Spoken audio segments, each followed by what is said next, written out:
কে আমার বিশেষজ্ঞ হয়ে গেছে, কে আমার উপদেষ্টা হয়ে গেছিল।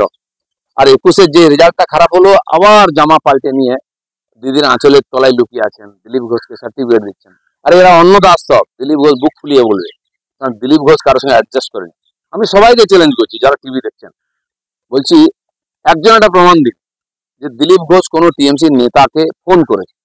মুখ্যমন্ত্রী করে ছেড়ে দিন, তারা দরকার দিলীপ ঘোষকে ফোন করেছে।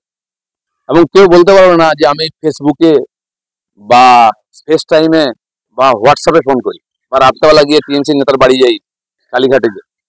দিলীপ ঘোষ লড়াই করেছিল, লড়াই করছে, কারণ দিলীপ ঘোষ বিজেপিটা বোঝে। যারা আজকে হিন্দু হিন্দু ভাই ভাই বলছে, তারা হিন্দুর মন্দির থেকে হিন্দুকে আলাদা করছে। বিজেপি তাই করেছে। কাশী বিশ্বনাথ মোদী তৈরি করেছে। কেউ বলবে মোদীর মন্দির, সবাই মাথা ঝুঁকছে। আমি তো বলছি যদি জগন্নাথ মন্দিরে গিয়ে কেউ মাথা ঠুকে দেখে কি টিএমসি হয়ে যাবে?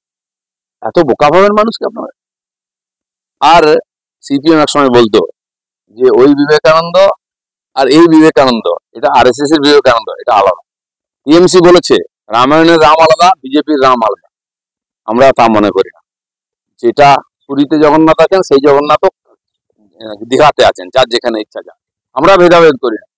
সবাই বলে বিজেপি মন্দির রাজনীতি করে, 100 বার করে, করবেও। তো যদি মন্দির রাজনীতি আমরা করে থাকি, আমরা হিন্দুকে মন্দির থেকে আলাদা রাখবো, তারপরে হিন্দু বিজেপিকে ভোট দেবে? হিন্দু হিন্দু ভাই ভাই বলবো আর হিন্দু উৎসবে হিন্দুকে আলাদা করবো, বিজেপিকে হিন্দু ভোট দেবে? কে শিখিয়েছে? যারা এই হঠাৎ বিজেপি না, তারা বিজেপিকে বুঝতে পারবে।